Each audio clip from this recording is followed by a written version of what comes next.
မှာထက်ဝက်ကျော်လောက်ကျဆင်းသွားတာဖြစ်ပြီးကုန်သည်တွေဟာကုန်စည်တွေကိုအိန္ဒိယပြည်မနဲ့ဘင်္ဂလားဒေ့ရှ်တို့ကရရနီးလန်းတွေနဲ့ရခိုင်ကိုတင်သွင်းနေကြတာပါလက်ရှိရခိုင်ပြည်မြို့နယ်အများစုရဲ့စားတောက်ကုန်ဈေးနှုန်းတွေမှာ2025အစပိုင်းလတွေထဲကတပိတ်တာ9000ကျပ်လောက်ရှိတဲ့ဒေသထွက်ငရုတ်သီးမှာလက်ရှိ2500ကျပ်တဘူးကို4000ကျပ်ရှိတဲ့ဟင်းချွတ်မှုမှာလက်ရှိ2800ကျပ်တပိတ်တာကို2800ကျပ်ရှိတဲ့အိန္ဒိယငရုတ်သီးမှာလက်ရှိ18000ကျပ်နိုစီဘူးတဘူး3000ကျပ်ရှိခဲ့တဲ့ငရုတ်ကောင်းမှာလက်ရှိ1200ကျပ်အဖြစ်ဈေးနှုန်းတွေကျဆင်းသွားတာပါကျပ်1000ရှိခဲ့တဲ့ကြက်ဥတစ်လုံးကိုလက်ရှိ600ကျပ်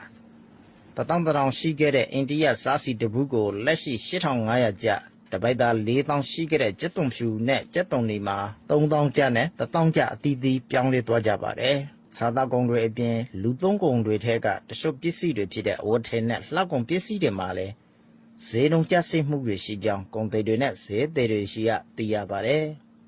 အခုလိုကျဆင်းသွားတာဟာပုံမှန်မဟုတ်ကြောင်းနဲ့ကုန်သည်တွေကဈေးချလိုက်တာကြောင့်သာကုန်ဈေးနှုန်းကျဆင်းသွားတာဖြစ်ပြီးပြည်မကကုန်စည်တွေကိုတည်ယူနေတဲ့ကုန်သည်တို့က Western News ကိုပြောပါတယ်ဒီဘက်ကိုကုန်တွေတည်ရတာပဲပစ္စည်းပဲတင်ကားတစ်စီးစာဆိုရင်ပစ္စည်းတန်ဖိုးတည်ယူစရိတ်အခွန်ကားတွေနဲ့ပေါင်းလိုက်ရင်ဈေးနှုန်းသတ်မှတ်ချက်တစ်ခုတည်းနဲ့တည်ရတာမျိုးဖြစ်ပါတယ်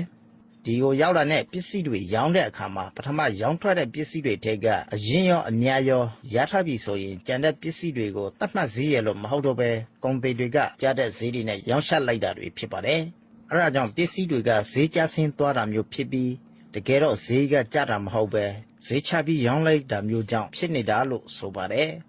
ကုန်သည်တွေကအခုလိုဈေးချကရောင်းချတာကြောင့်စားသုံးသူပြည်သူတွေဝမ်းသာအားရကြိုးဆိုနေကြပေမဲ့တဆင့်ခံပြန်ယူရောင်းချတဲ့ဈေးတွေမှာအခက်အခဲဖြစ်ရတယ်လို့ဆိုပါတယ်လက်ရှိဈေးနှုန်းကျဆင်းတဲ့လူသုံးကုန်ပစ္စည်းတွေထဲမှာပိုက်ဆအထည်တွေအပါအဝင်တခြားအသင်းချုပ်ဝတ်ထည်တွေမှာဈေးနှုန်းကျဆင်းတာမရှိဘူးလို့ကုန်သည်တွေကပြောပါတယ်တိုက်ပွဲကြောင့်ရခိုင်တော့ကုန်စည်တည်ယူတဲ့လမ်းကြောင်းတွေအလုံးကိုစစ်ကောင်စီကပိတ်ဆို့လိုက်ပြီးနောက်ပိုင်းရခိုင်မှာကုန်စည်နှုန်းအဆက်မတန်မြင့်တက်မှုနဲ့ကြုံတွေ့နေရတဲ့အတွက်ဒေသခံများစွာအခက်တွေ့လို့ရှိနေပါတယ်အခုလိုအဆက်မတန်မြင့်တက်နေတဲ့ဈေးနှုန်းတွေထဲကစားသောက်ကုန်နဲ့ကုန်ပစ္စည်းတချို့မှာဈေးနှုန်း20ကျော်လောက်ကျဆင်းခဲ့တာဖြစ်ပြီးဒေသအတွင်းနေထိုင်သူတွေမှာဈေးနှုန်းတွေထပ်ပြီးကျဆင်းလာဖို့မျှော်လင့်နေကြတာဖြစ်ပါတယ်